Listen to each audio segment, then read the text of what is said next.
What's going on, guys? This is Wandergasm. Today I'm in London. I'm going to be talking to you about what is RAW. Let's get into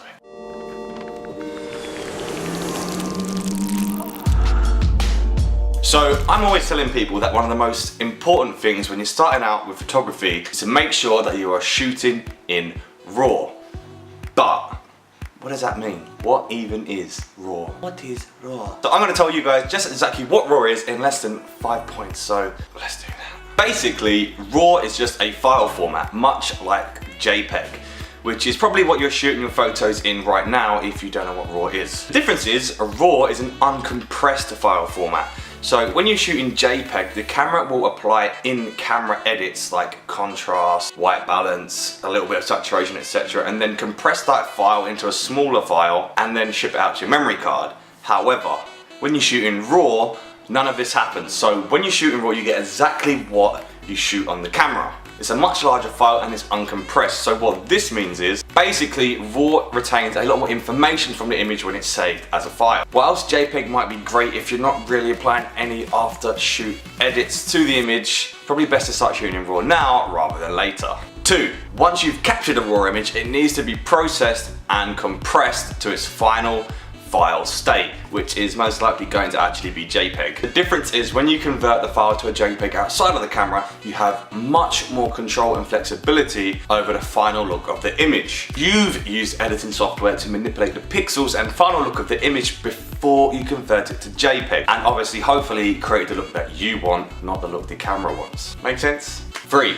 Most cameras automatically shoot in JPEG unless you manually go into the settings of your DSLR and change it to shooting in RAW. Normally, RAW files can only be opened or viewed if you have a RAW file viewer on your computer or editing software that deals with that kind of file. So unless a person you're sending the RAW images to is also a photographer, it's not very likely that they're going to be able to open those images or view them. That means it's probably best to convert the image to a JPEG before sending it over. It's also important to note that whilst a RAW can be compressed and converted to a JPEG file, it can't be done in reverse because you can't uncompress the JPEG and then make it into a RAW.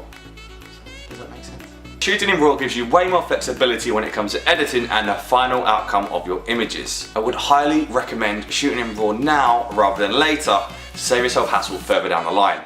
I have a bunch of images from when I went to the Alps pre-shooting in RAW, and they're amazing photos, but I can't edit them to the extent I want because I shot in JPEG and I've literally hate myself ever since for it, so don't be me. So to wrap this up and summarize, a RAW file is an uncompressed image file shot in camera without any in-camera edits applied to it. It allows a higher range of flexibility when editing pixels within an image and allows you to fix exposure and colors to a higher degree. As the RAW file is uncompressed, it is a larger file than the JPEG, so obviously it's going to take up more space on a memory card, but of course it can be compressed and converted to a JPEG on the computer. So that's it, guys. I hope you now have a slightly better understanding of what a RAW file actually is. I wouldn't put myself down as an expert, but you know, it's a little bit of info. If you did find this video useful, please do subscribe if you're not already. Leave some comments down below and let me know what you thought.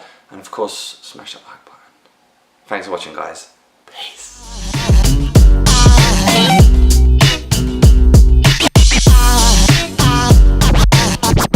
There goes a sight.